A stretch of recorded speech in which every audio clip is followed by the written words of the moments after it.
Hi, this is Dr. Perry Carpenter. I'd like to thank you for taking the time to join me on today's program.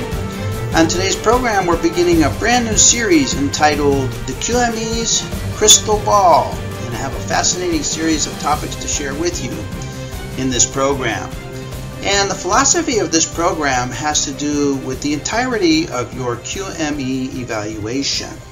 You know, as we go through the procedures involved with our QME evaluation, all the way from the intake of the first phone call, all the way to putting our report in the mail at some point 60 to 90 days even after the first phone call, there are at least 100 different choke points along the way wherein QMEs get confounded and get confused and get turned around.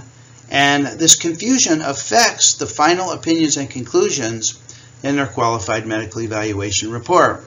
Even one tiny misunderstanding at any point along these 100 different checkpoints can completely change the outcome of the QME's opinions and conclusions. It's kind of a lot like golfing. If you've ever golfed, you'll know that the setup in golf is extremely important.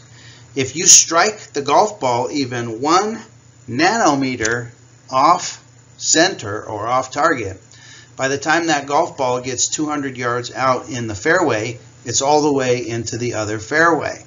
Well, a similar occurrence happens along the course of progression of our QME evaluations. At any point along the spectrum of our QME evaluations, if we have even a single misunderstanding, a single confusion, a single error of data, it completely drives the QME evaluation into the totally opposite fairway, going the complete opposite direction. So the reason that QMEs get confounded and confused is through actually no fault of their own. It's because we are presented with information that many times we have no way to be able to verify the veracity of the information. So many times we simply accept the information that we're presented with, and we use that information in preparing and formulating our opinions and conclusions. Well, if even a single shred of that information is not truthful, is not accurate, and is not verifiable, it can dramatically affect the outcome of our report, specifically with regards to the important opinions and conclusions at the end of our report, specifically such as the causation determination, specifically such as the permanent impairment determination, and of course specifically concerning the apportionment determination. Well, unfortunately, we as qualified medical evaluators, we don't have a crystal ball through which we can look to determine the accuracy or the truthfulness of the information that we receive and that we review and that we rely on in the formulation of our opinions and conclusions.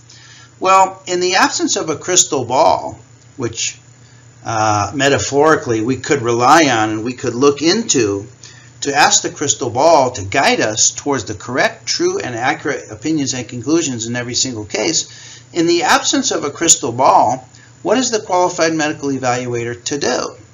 How can the qualified medical evaluator provide truthful, accurate, and appropriate opinions and conclusions in every single case when many times the information upon which those opinions and conclusions are based is not accurate? What is the qualified medical evaluator to do?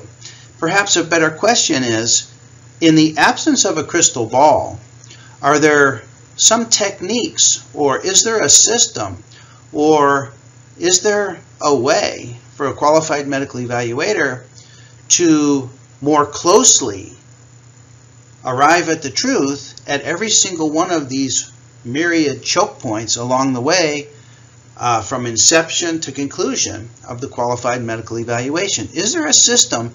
Is there a series of steps? Is there a sequence of events that a qualified medical evaluator can employ, can follow, can use that will help him or her in arriving at truthful and accurate opinions and conclusions at the end of the report? Well, I'm here to tell you that there is such a system, and I refer to such a system as the QME's crystal ball. It's the next best thing to having a crystal ball. So when it comes time to provide your opinions and conclusions, you can feel confident that after you employ the sequence of events involved in this crystal ball system, you can feel confident that you've arrived as closely as possible, without an actual crystal ball, you've arrived as close as possible to true, accurate, and appropriate opinions and conclusions in the body of your report. And I have such a system to share with you. Now, this system has been derived over thousands and thousands of QME evaluations from hundreds and hundreds of QME evaluators, and I've collected the secrets of the very best evaluators to piece together the system that I'm going to present to you today. And this system is going to allow you to determine the truth all along the various choke points along the progression of your QME evaluation. So when you sit down in your face-to-face evaluation with the examinee, you can obtain the truth from the examinee, so that when you perform a physical examination of your examinee, you can obtain truthful, objective findings in your examination procedures. When you discuss activities of daily living with the examinee, you can determine the true and accurate limitations to activities of daily living of the examinee.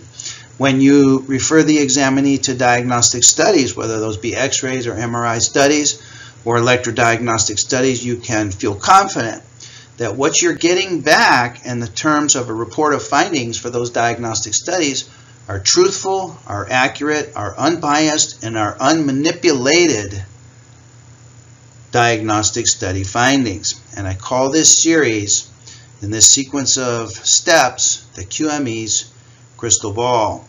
So I hope you derive tremendous value from this program, and I hope you derive some techniques that you can employ in your very next evaluation.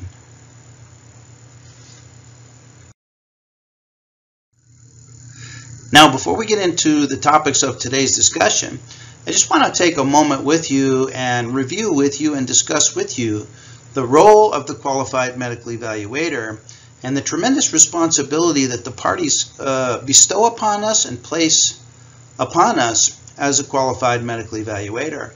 And in a minute, I'm going to read for you from the 2016 Physicians Guide, and I'm going to share with you what they have to say about the role of the qualified medical evaluator, and we'll read also from the AMA guides. But as a preface to that, I just want to have you imagine for just a moment. Imagine that you are an injured worker in the California workers' compensation system, and a dispute arises in your case or in your claim. It could be perhaps a dispute regarding industrial causation, such as AOE-COE. It could be a dispute regarding your need for medical treatment. It could be a dispute over the extent and level of permanent impairment that you have been left with as a result of your industrial injury. It could be a dispute regarding apportionment or any other dispute. Imagine you're an injured worker in the California workers' compensation with a dispute, and you learn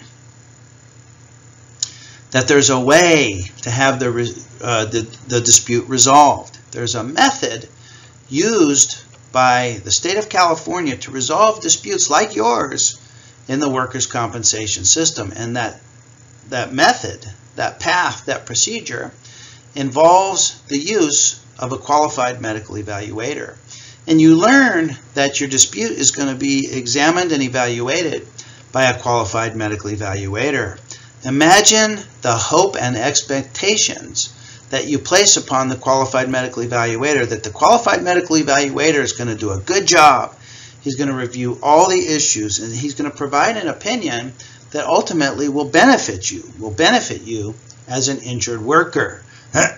You have tremendous faith, confidence, and belief and expectancy that the qualified medical evaluator will be fair, will be honest, will be unbiased, and will render the very best and most accurate opinion based upon the facts of the case.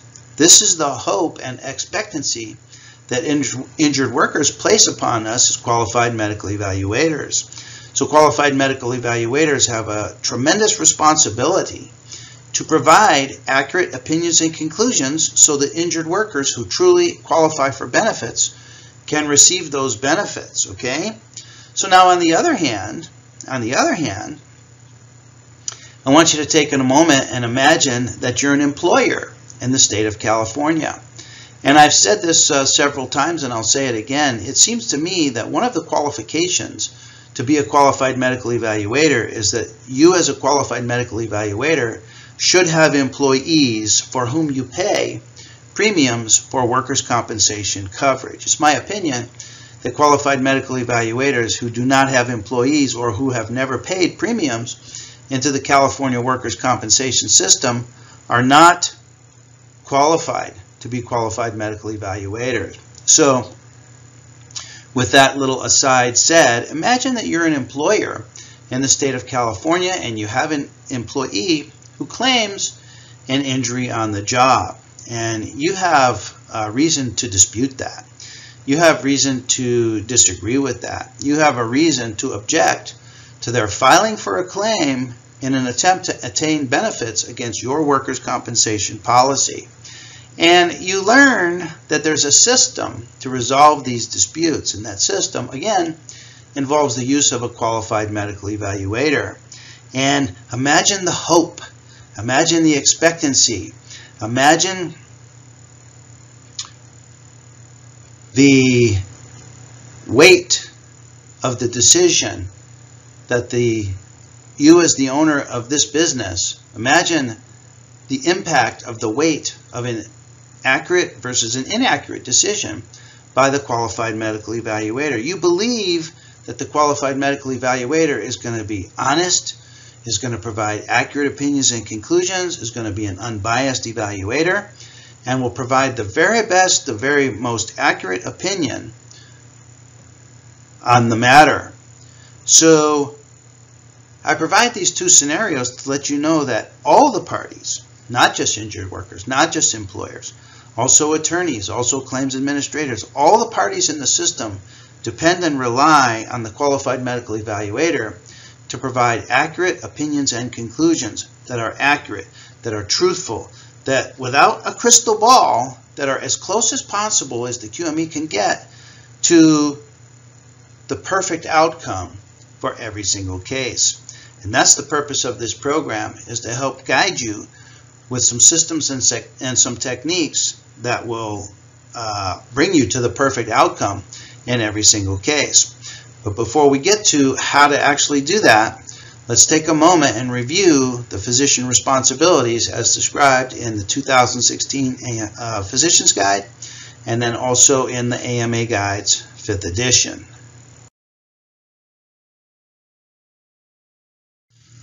Okay, so let's read from the 2016 Physician's Guide, and this is from a section within the Physician's Guide entitled The Role of the Evaluating Physician. So the 2016 Physician's Guide tells us that the California Workers' Compensation System utilizes several types of physicians. In addition to primary treating physicians and secondary physicians, QMEs, AMEs, and consulting physicians also play a role. Physicians provide medical care for injured workers and write reports that are critical to the continuation of care provided to the injured worker. Physicians, therefore, provide crucial input for the system. So the tone of this paragraph is that the opinions and conclusions and the reporting of physicians involved in the workers' compensation system are critical, are crucial. Note the use of the words critical and crucial. The system relies upon the opinions and conclusions and the reporting of the physicians in the system. So, for example, physicians define the injury and establish whether and how the injury is related to the employment. That's the AOE, COE determination, and all parties eagerly and anxiously await the opinion of the evaluating physician. Treating physicians' reports and medical legal evaluations are used to establish the worker's eligibility for benefits. and to resolve disputes over treatment, disability, and other issues. It's important for the treating physician to understand these complex roles and how exams, records, and reports can affect the lives of patients. Not only the lives of patients, but the lives of all the parties involved in the particular claim. The primary treating physician's reports, if accurate, if they're complete, and if they're timely, can help avoid costly litigation and can prevent delays in the delivery of benefits to patients. This also goes, of course, for the qualified medical evaluation report. The primary treating physician and/or the qualified medical evaluator must cooperate with the parties in the workers' compensation system by providing information in a timely manner. When a physician does not complete paperwork on time, the injured worker's benefits can be delayed. Many injured workers have no source of income other than their workers' compensation disability benefits, so a delay in these benefits can cause considerable hardship. So I share this passage with you to help establish the tone of today's discussion and the philosophy of this entire program, and that is all the parties in the workers' compensation system rely on physicians' input, particularly QME's input, in arriving at an accurate approval or denial of benefits for the examinee and/or injured worker.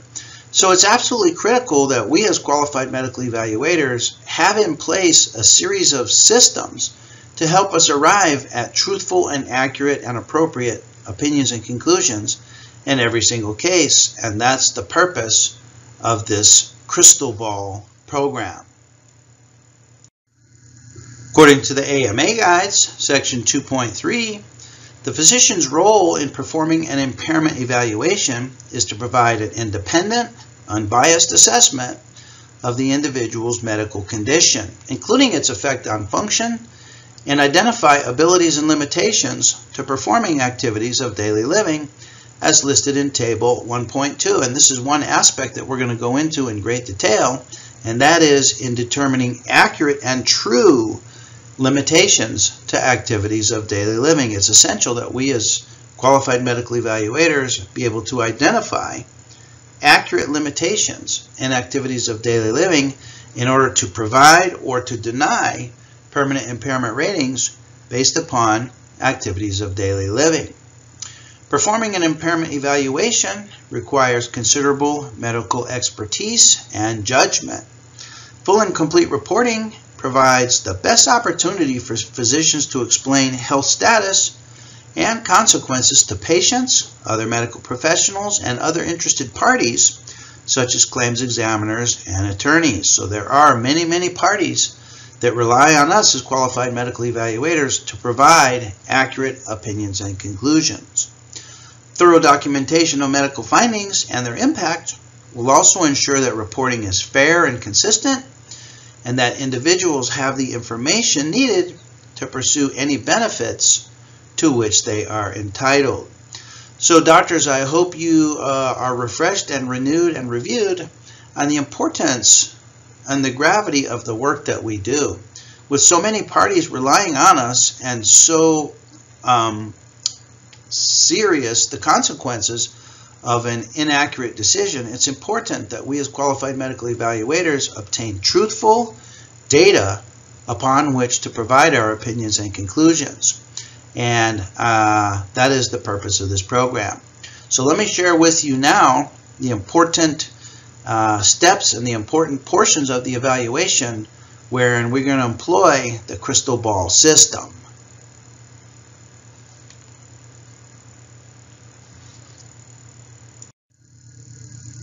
Okay, so here's the topics that we're going to explore in the crystal ball system.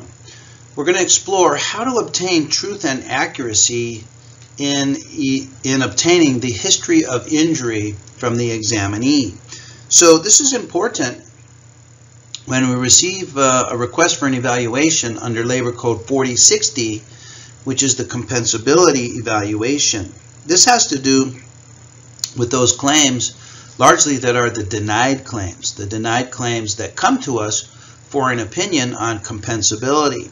So when the dispute is over AOE COE and the compensability of the claim, It's critical that the QME have truthful and accurate information upon which to provide an opinion either for or against industrial injury. So I'm going to show with you a series of interview and interrogation techniques that will very quickly help you arrive at the truth in determining the history of the injury. Next, we're going to go into the relevant medical history, and this is important because relevant medical history holds the key to one of the complexity factors under CCR 9795. One of the complexity factors upon which our billing for our qualified medical evaluation report is based has to do with prior multiple injuries to the same body part or body region. And it's in the relevant medical history that you obtain information and elucidate whether or not the examinee has actually had prior multiple injuries to the same body part or body region. So it's important that you get accurate and truthful information regarding the examinee's prior history. So I'm going to share with you exactly how to do that in the relevant medical history interview with your examinee. Then we're going to go into a great length of discussion on how to arrive and how to obtain true limitations in activities of daily living that the examinee may or may not have. And many examinees, as you know if you've been at this business for any length of time, many examinees have a tendency to inaccurately describe their activities of daily living. They're either a very stoic type of person who underestimates and underscores their limitations to activities of daily living, or on the other hand, they're many times have a tendency to overstate a bit or over exaggerate their limitations to activities of daily living. And you see, we hire you as the qualified medical evaluator to tell us parties who don't have the same opportunity to sit face to face and don't have the same opportunity to interview and don't have the opportunity to examine the injured worker. We hire you so that you can provide us with accurate opinions and conclusions. And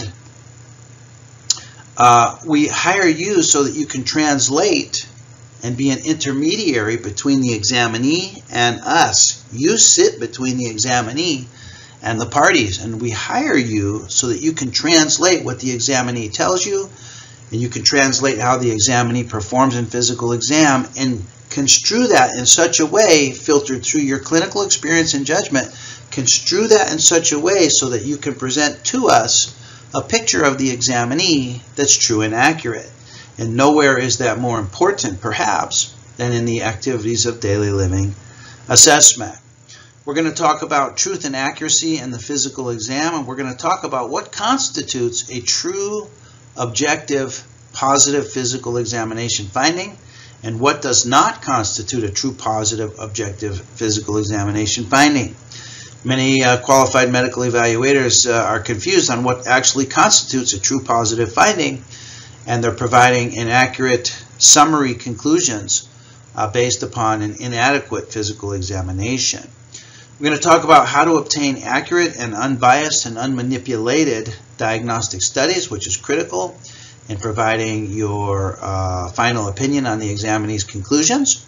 And then once we've gone through these sections of our report, the information gathering sections of our report, once we have accurate and truthful information upon which to base opinions and conclusions, we're then going to go through the difficult decision making involved with causation, permanent and stationary, permanent impairment, apportionment, further medical care, future medical care, and even work restrictions.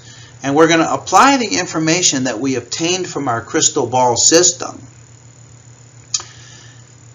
And we're going to use that information in formulating opinions on these sensitive, delicate, and important issues that will, in 99% of cases, be the truthful, will be the accurate, will be the most appropriate decision. It will be the perfect outcome decision, as close as you can come to a perfect outcome decision without actually having a crystal ball. And that's the purpose of this system, is to provide you a series of techniques that help you arrive closer and closer and closer to what's actual. closer and closer and closer to the truth, closer and closer and closer to the opinion and conclusion that is the most accurate opinion and conclusion that can be provided without actually having a crystal ball. So in our next session, we're going to delve deep into the history of injury. So I look forward to being with you on our very next session as we continue our ongoing series entitled The QME's Crystal Ball. For now, I'm wishing you best of success in your career as a qualified medical evaluator.